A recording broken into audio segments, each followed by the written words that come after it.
qochgan tuyang nima bo'ldi? Rasululloh alayhissalom Makkadagi Marri Zahron degan bir qishloqqa chiqdilar. Sahobalardan Havvot ibn Jubayr radhiyallohu anhu ham u zot bilan bordi. Havvot chodirdan chiqsa, bir necha ayol gaplashib o'tirgan ekan. Ayollar uning ko'ziga chiroyli ko'rindi. Chodirga qaytib kirib, ko'ylaklari ichidan chiroylisini topib kiydi. Keyin ayollarning oldiga bordi. Payg'ambarimiz sollallohu alayhi vasallam uning ayollar bilan o'tirganini ko'rib qolib so'radilar.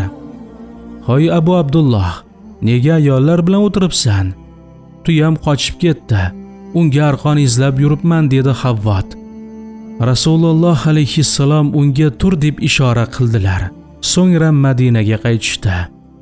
Rasululloh sallallohu alayhi vasallam Havvotni har ko'rganlarida "Assalomu alaykum Abu Abdulloh, qochgan tuyang nima bo'ldi?" der edilar.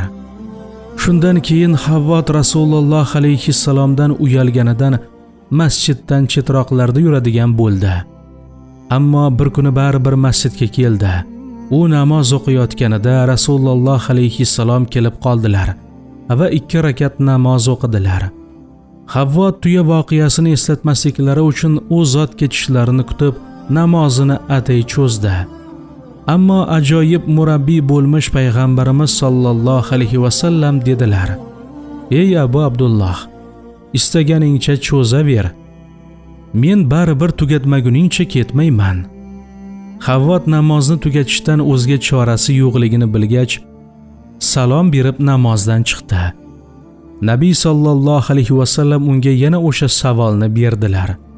"Qochgan tuyang nima bo'ldi?" Havvot dedi: "Sizni haq ila jo'natgan zotga qasamki, o'sha kundan beri tuyam qochgani yo'q." Nabiy sollallohu alayhi vasallam "Alloh senga rahim qilsin" dedilar va keyin bu mavzuga boshqa qaytmadilar. Rasululloh sallallohu alayhi vasallam Havvotning tuyasi qochmaganini bilardilar. U o'zining insoniy zaifligiga borib ayollar bilan birga o'tirdi, ammo uning qalbida yaxshilik borligi ma'lum edi. Rasululloh ana shu yaxshilik qo'ldan chiqmasligini istadilar. Suyukli nabiyimiz sallallohu alayhi vasallamning uslublariga qarang. U zot Havvotga "Meni aldayapsan, senda tuya yo'q-ku" demadilar. Unga "Qochgan tuyang nima bo'ldi?" deyish bilan "Men ishning haqiqatidan xabardorman" demoqchi bo'ldilar. Bizning musibatimiz shundaki, bir-birimiz bilan o'ta qo'pol muomalada bo'lamiz. Boshqalarning yaxshiliklarini o'chirish uchun ularning qoqilishlarini kutamiz. Ularning porloq o'tmishlarini unutamiz. Ba'zan ularni badnom qilamiz. Nabiy sallallohu alayhi vasallam ishni o'zlari bilan Havvot orasida qoldiryaptilar. Uning xatosini go'zal tarzda o'ziga bir necha bor takror qilyaptilar. Ajoyib uslub bilan adab beryaptilar. O'z navbatida u ham xatosini tan olib tuzatyapti. Hammamiz insonmiz. Oramizda mo'min, kofir, itoatgo'y, osiy, olim, johil, boy, faqir, vazir, qorovul bor. Ba'zan shahvatimiz ustun keladi. Biz mol dunyoni yaxshi ko'radigan qilib yaratilganmiz. Biz ayollarni ham yaxshi ko'radigan qilib yaratilganmiz. Bu narsalar bizning qonimizda bor. Alloh taolo Rum surasida bunday degan. Bu fitrat Alloh odamlarni yaratgan asl tabiatdir. 30-oyat. Bizning fitratimiz shunday. Gohida insoniy zaifligimizga borib gunoh qilib qo'yamiz. Ammo u gunohni kufr sababli qilmaymiz. Allohning muroqabasini mensimaslik yo'q bu yerda. Shariatni pisand qilmaslik ham yo'q.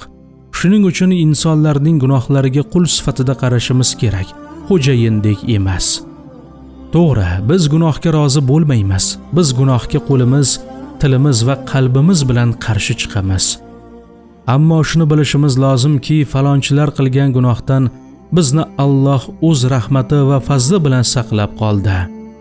Agar u zot saqlamaganida ular qilgan gunohlarni biz ham qilgan bo'lardik. İnsonlarning aybini yashiraylik, ularni ayblamaylik. Kim birovni bir ishda ayblasa, o'zi ham o'shanday aybli ishga bir kuni tushadi. Havvot radhiyallohu anhu sahobiy, u Nabiy sallallohu alayhi vasallamni ko'rgan.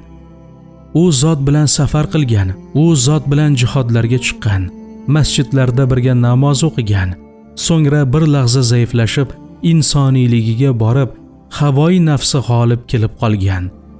Endi bizning zaifligimizni qo'yavering. Inson insonga shafqatli bo'lishi kerak.